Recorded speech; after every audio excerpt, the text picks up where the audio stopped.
Check केले, त्याला even काही हे दिले, मादक पदार्थ चहामध्ये टाकून दिले की त्यानं आमच्यावर वार करू नये म्हणून, मग त्याचा तिथं घात केला. हा त्याच्या मागच गेला.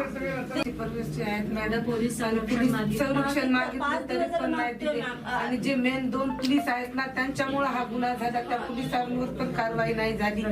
पक्षाच्या वतीने ताबडतोब आज पहिल्यांदा कुटुंबाला पोलीस प्रोटेक्शनची मागणी करते. आणि जे मेन पोलीस आहेत त्या पोलिसांना पण कारवाई नाही केली मॅडम. आणखी कारवाई पण फिरतायत, अज्ञात मुलं फिरतायत इकडनं. ते जे त्याच्यातले आहेत ना, ते आणखी 4 आरोपी बाहेरच होते. तर दादानी आमची सीसीटीव्ही काय ते सांगा. तुम्हाला सगळ्यांना एक विनंती करू, सगळे प्लीज बाहेर आल्यावर आमचे काय हाल होतील त्याच्यामुळे मॅडम आम्हाला मदत पाहिजे. तुम्ही साहेबांना आमचा केस हे करायला द्यावा मॅडम पक्षातर्फे.